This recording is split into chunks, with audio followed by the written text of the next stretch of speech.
الشیطان الرجیم بسم اللہ الرحمن الرحیم الحمد للہ رب العالمین بارئ الخلائق اجمعین الصلاۃ والسلام علی عبد اللہ ورسولہ وحبیبہ وصفیہ وحافظ سرہ ومبلغ رسالاتہ سیدنا ونبینا ومولانا ابی القاسم محمد صلی اللہ علیہ وسلم وآلہ الطیبین الطاہرین المعصومین سیما بقیت اللہ فی الارضین روحی و ارواح العالمین علی تراب مقدم الفدا ونعان الدائم علی اعدائهم اجمعین۔ شکر پروردگار عالم کا کہ ہمیں زندگی میں ایک اور محرم منانا نصیب ہوا، یہ عزاداری برپا کرنے کی توفیق نصیب ہوئی جو بلا شبہ عظیم ترین نعمات الہی میں سے ایک ہے۔ ایک چھوٹا سا واقعہ تمہید کے طور پہ، اس کے بعد مصائب کی طرف۔ سید مہدی بحر العلوم بہت بڑے عالم دین گزرے۔ آقا کہتے ہیں کہ میں ایک مرتبہ اس شش و پنج میں تھا کہ یہ جو اجر عزاداری کے لیے روایات کے ذریعے ہم تک پہنچا ہے، میں اس میں تأمل کر رہا تھا کہ کیسے ممکن ہے کہ اس قدر پروردگار نے اجر و ثواب رکھا ہے حسین ابن علی کے اوپر گریہ کرنے والوں پر، تو اس ثواب کی وجہ کیا ہے، اس کی دلیل کیا ہے؟ تو آقا کہتے ہیں میں سامرہ چلا، نجف میں غالباً آقا مقیم تھے، نجف سے سامرہ کی طرف چلے، اور ان کے ذہن میں یہ سوال جو ہے وہ مسلسل گردش کر رہا تھا کہ کس طرح میں قبول کروں کہ اس قدر ثواب اور اجر جو نقل ہوا عزاداری کے لیے، اس کی دلیل کیا ہے، میں کیسے اپنے آپ کو قانع کروں، قائل کروں۔ تو اسی شش و پنج میں تھے کہ ایک گھڑ سوار ان کے نزدیک آیا اور اس نے کہا کہ آغا سید آپ پریشان معلوم ہوتے ہیں۔ تو آغا نے کہا کہ ہاں میں اس مسئلے میں غور کر رہا ہوں کہ کیوں اس قدر ثواب عزاداری کا رکھا گیا۔ بس یہ آج کی تمہید، دو جملے اور پھر انشاءاللہ ذکر مصیبت۔ تو اس آنے والے نے کہا کہ سید میں آپ کو ایک داستان سناتا ہوں، اور وہ داستان یہ ہے کہ ایک بادشاہ تھا جو جنگل میں شکار کھیلتے ہوئے اپنے ساتھیوں سے بچھڑ گیا۔ اب وہ بھوک و پیاس کے عالم میں تنہا تھا کہ اچانک اسے اس جنگل میں ایک خیمہ دکھائی دیا۔ خیمے کے نزدیک گیا تو دیکھا کہ ایک بڑھیا اس خیمے میں جو ہے وہ رہا کرتی تھی، اس کا گھر تھا۔ اس بڑھیا نے دیکھا کہ کوئی ہے جو جنگل میں بھٹک گیا ہے، اور اس بادشاہ نے بھی اپنی صحیح شناخت ظاہر نہیں بتایا کہ میں کون۔ اس بڑھیا نے اس کے حال پہ رحم کھایا، اور ایک بکری جو اس کا کل اثاثہ تھی کہ جس کے دودھ پر اس کی گزر بسر ہوا کرتی تھی، اس بکری کو کاٹ کر اس کی تواضع کی۔ بعد میں وہ بادشاہ جا کر اپنے ساتھیوں سے مل گیا اور اپنے محل میں بیٹھا ہوا اس نے ایک جلسہ منعقد کیا اور اپنے مشیروں سے کہا کہ ایسا واقعہ پیش آیا، تمہاری نظر میں اس بڑھیا کو اگر انعام دینا چاہوں تو کیا انعام دوں؟ تو سب نے اپنے اپنے جو ان کے ذہن میں آیا وہ بیان کیا۔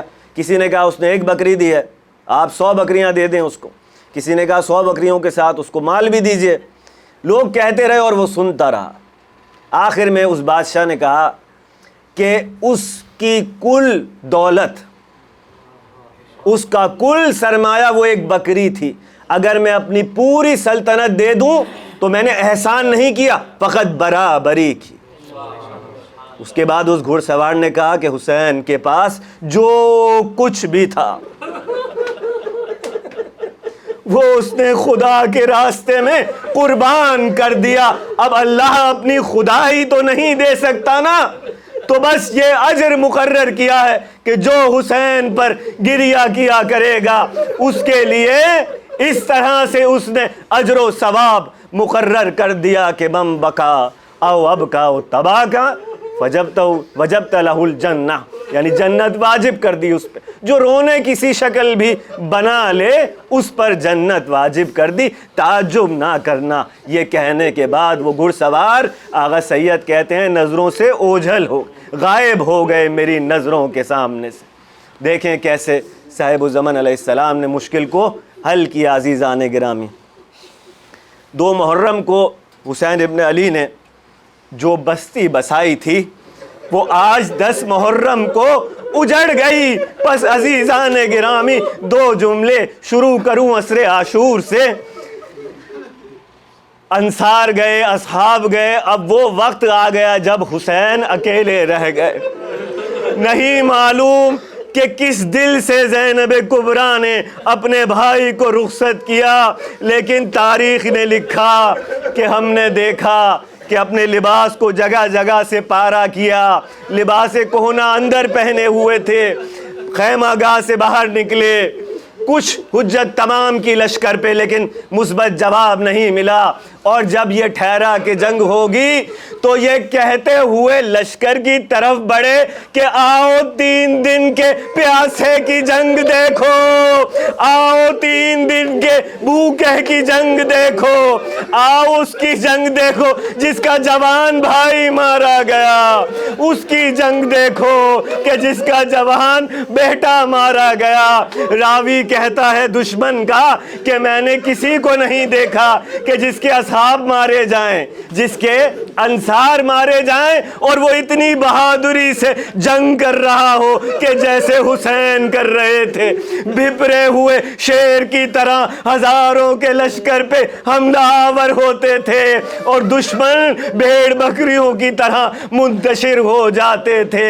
پس عزیزان گرامی مختصر کروں کہ پھر لڑتے لڑتے حسین پر وہ وقت آیا کہ آئی صدائے غیب، بس اے حسین بس، یا ایتھا النفس المطمئنہ ارجعی الی ربک، اے نفس مطمئن، ارے اپنے رب کی طرف پلٹ رہا اس حال میں کہ تو اس سے راضی ہے، وہ تجھ سے راضی ہے۔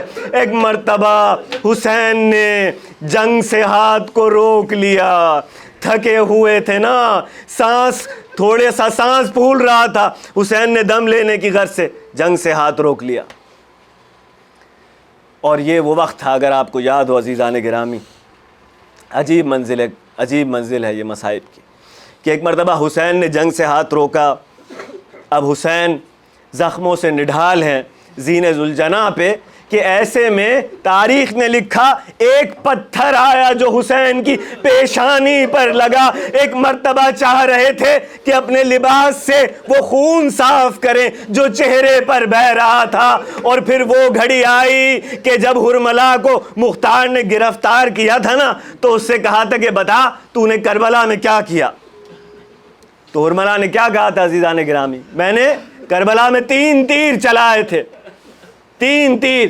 تو وہ جو ایک تیر تھا عزیزان گرامی وہی تک لانا تھا۔ کہنے لگا ہے امیر، حسین کا آخری وقت تھا، زخموں سے نڈھال، زین سے کبھی اس طرف جاتے تھے کبھی اس طرف آتے تھے، ایک تیر باندھا، میں نے تیر چھوڑا، حسین کے سینے میں پیوست ہوا، پشت سے باہر نکلا، اب آگے سے باہر نکالنا ممکن نہیں تھا، پیچھے سے کھینچا تو سینے سے لہو کے فوارے بہنے لگے۔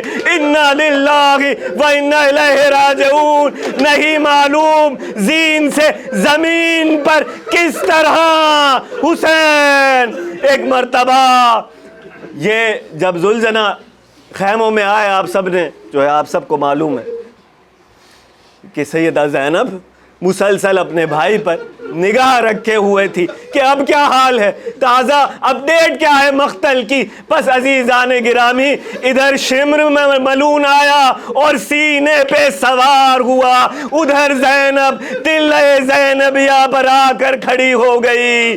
ایک مرتبہ حسین جو رحمت عالمی کا نواسا تھا، اپنی آنکھیں کھول کر کہا، عجیب جملہ، بس اسی کے لیے آج کی زحمت یہاں تک میں نے آپ کو دی، کہ حسین وہ ہے جو اس حال میں بھی دوسروں کے لیے پریشان ہوتا ہے۔ عجیب جملہ مولا نے فرمایا، زخموں کی شدت سے مولا نڈھال ہے، آنکھیں بند ہیں، ادھر شمر آ کے سوار ہوا نا، تو مولا نے عجیب جملہ اس سے کہا شمر، اگر تو میرا سر قلم ہی کرنا چاہتا ہے تو میرے بدن میں کچھ سانسیں باقی رہ گئیں. اگر میری جان جانے کے بعد تو میرا سر قلم کرے گا تو شاید تیرے عذاب میں کمی کر دی جائے گی.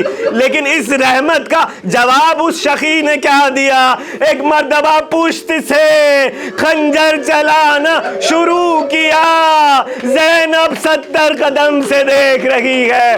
13 ضربوں سے سر حسین بدن سے جدا ہوا، نوک نیزہ پہ بلند ہوا. سرخ آندھی کربلا کے میدان میں چل رہی تھی. کوئی منادی صدا دے رہا، قد قتل الحسین بکربلا. ارے حسین کربلا میں قتل کر دیے گئے. پس عزیزان گرامی،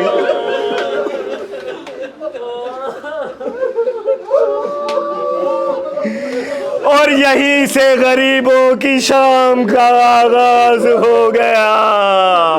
پس عزیزان گرامی، عمر سعد نے حکم دیا کہ خیموں کو لوٹا جائے. ایک مرتبہ اب اپنے ذہنوں کو ذرا کربلا لے کر چلیں تو ان 72 اصحاب اور مختصر انصار کے قافلے میں کس قدر کم اسباب ہے. آپ کے اور میرے ذہنوں میں ہے نا کہ بہت ہی مختصر ہے مولا کا جو کاروان ہے. اسباب کم ہے، دشمن زیادہ ہے. بس ایک دوسرے سے سبقت لے جانے کے لیے لوٹنا شروع کیا. جو لباس خیموں میں تھے لوٹ لیے، سروں سے چادریں اتار لی گئی. نہیں معلوم دریا پہ کسی کا لاشا تڑپ رہا تھا. بس عزیزان گرامی، اب خیموں کو آگ لگائی گئی اور راوی نے لکھا کہ اس قدر اجلت میں تھے کہ گوشواروں کو اتارنے کا وقت نہیں تھا، چھین لیا کرتے تھے. ارے بچی کے رخسار جو زخمی تھے نا، آپ کو معلوم ہے سکینہ کے کانوں سے خون کیوں بہ رہا تھا؟ ارے گوشواروں کو اتارا نہیں، کھینچ لیا گیا.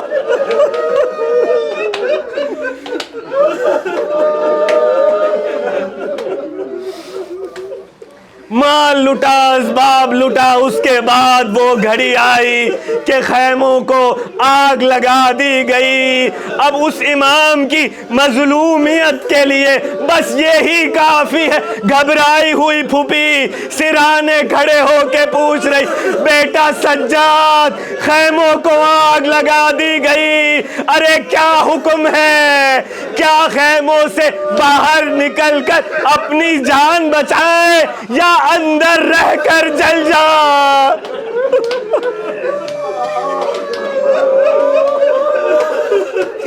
یا اندر جل کے مر جائیں. اللہ اکبر. عزیزان گرامی، یہ ہے ولایت کی مدافع، ولایت کی پرستار، ولایت کی طرفدار زینب. علامہ نخل مرحوم عجیب جملہ ارشاد فرماتے تھے، کہتے تھے کہ جان بچانا واجب ہے، یہ مسئلہ تو مجھے اور آپ کو ہر کسی کو معلوم ہے، تو پوچھنے کی ضرورت کیا ہوئی؟ دنیا کو بتا رہی ہے حسین کے بعد امام کون ہے.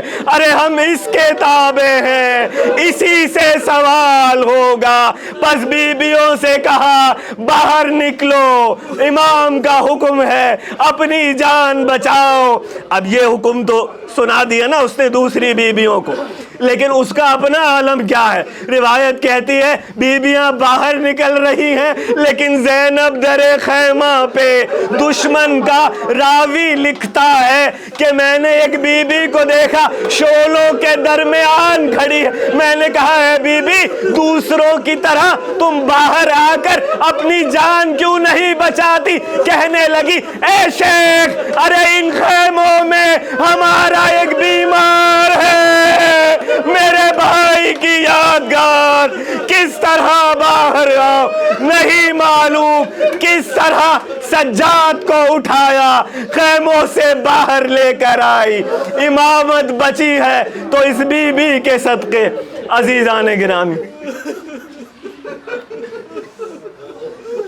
عجیب مقتل کے جملے ہیں۔ اب یہ جو خیموں کو آگ لگی ہے نا تو خیموں میں ایک بھگدڑ مچ گئی۔ ارے بیویاں اور بچے ایک خیمے سے دوسرے خیمے کی طرف، دوسرے خیمے سے تیسرے خیمے کی طرف۔ راوی نے لکھا 3 بچیاں حسین کی خیموں میں، حسین کی خیمہ گاہ میں اس بھگدڑ میں کچلنے سے شہید ہوئیں۔ انہی میں سے ایک مسلم کی بیٹی عاتقہ بھی تھی۔ میں کہتا ہوں عزیزان گرامی، عجیب و غریب شہادت، عجیب و غریب شہادت۔ اس کے بعد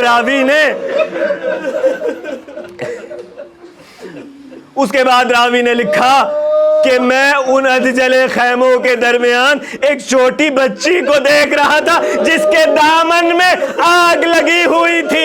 ارے بجھانا چاہ رہی تھی، آگ نہیں بجھ رہی۔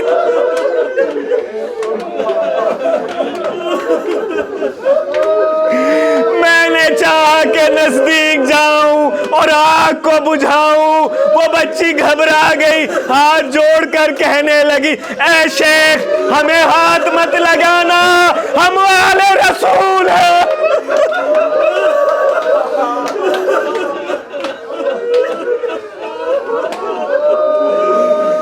ہم والے رسول ہیں۔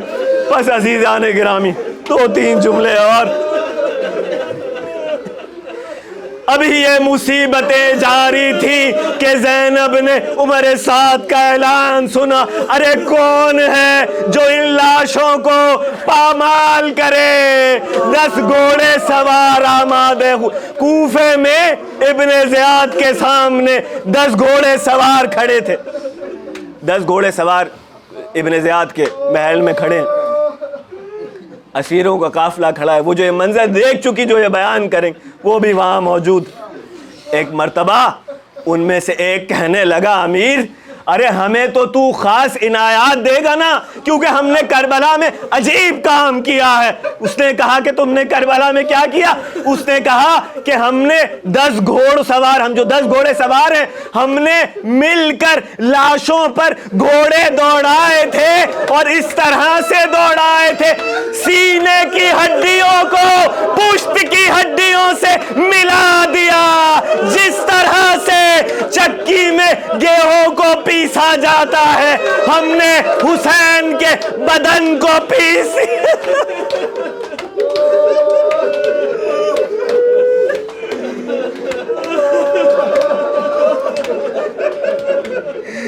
زینب اپنی آنکھوں سے دیکھ رہی تھی، ہائے میرا مظلوم حسین۔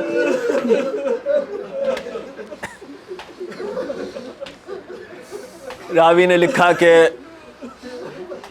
اسی شام غربت کوئی ایسی گھڑی آئی کہ جب زینب کبریٰ کو ایک عالم مکاشفہ ہے، کوئی پیغام ہے کہ سیدہ فاطمہ زہرا کو دیکھا کہ بی بی فرما رہی تھی، زینب کیا تم نے حسین کی لاڈلی کی خبر لی ہے کہ وہ کہاں ہے؟ ایک مرتبہ زینب نے گھبرا کے تلاش کرنا شروع کیا، بچی کہیں نہیں مل رہی۔ ارے سکینہ میری لال، میری آواز سنو تو جواب دو، کوئی صدا نہیں ہے۔ دشمن کے کسی سپاہی نے کہا، بی بی میں نے کچھ دیر پہلے مقتل سے ایک بچی کے رونے کی آواز سنی۔ چلی قتل گاہ کی طرف، ایک بے سر لاشے سے لپٹی ہوئی سکینہ نظر آئی۔ اے میری لاڈلی، عجیب سوال کیا زینب، کیونکہ سر تو جدا ہو چکے نا۔ اب زینب پوچھ رہی ہے، میری لال سکینہ آخر اپنے باپ کو پہچانا کس طرح؟ تو سکینہ نے کہا، پھوپھی اماں ارے مقتل میں آ کر ایسے ہی رات ہوئی تو بابا کی یاد آ رہی تھی نا، مقتل میں آ کر اس قدر بابا بابا چلائی، اس لاشے سے آواز، اے میری سکینہ تیرا باپ یہاں۔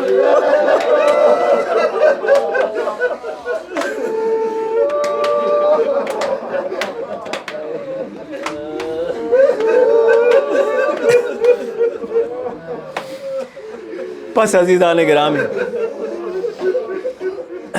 راوی نے لکھا کہ کوئی وقت ایسا تھا کہ جب سپاہیوں نے بچوں کی حالت زار دیکھی، بیویوں کی حالت زار دیکھی، ان کی پیاس کی شدت دیکھی، اس کے بعد عمر سعد سے یہ مطالبہ کیا کہ اب تو حسین مارے گئے نا، اب تو تجھے کوئی خطرہ نہیں ہے، چند گھونٹ ان کے پانی کے لیے مہیا کر دے۔ بس عزیزان گرامی، پانی آیا۔ آخری جملے، جسے ابھی تک رونا اگر نہیں آیا تو وہ کوشش کرے۔ نہیں معلوم اگلے سال کس کے نصیب میں یہ محرم لکھا ہے، نہیں معلوم کس کا آخری مہر۔ ایک مرتبہ دشمنوں نے، اب جو سالار ہے کاروان کی اس سے بات ہو رہی، کہا بی بی تمہارے اور تمہارے بچوں کے لیے امیر نے کہا ہے کہ پانی مہیا کیا جائے۔ پانی آیا عزیزان گرامی، پانی آیا، زینب نے سب کو جمع کیا۔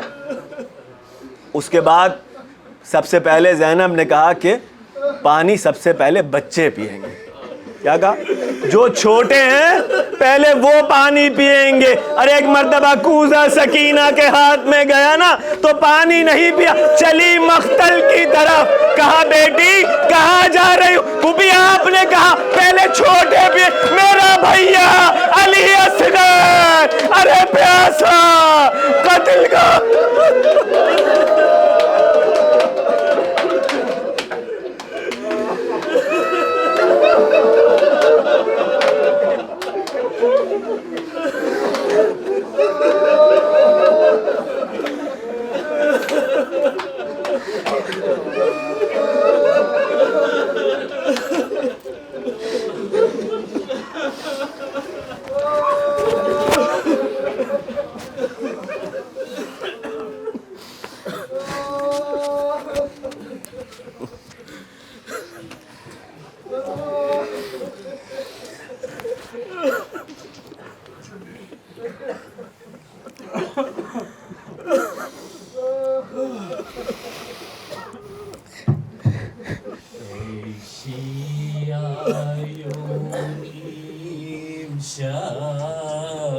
شب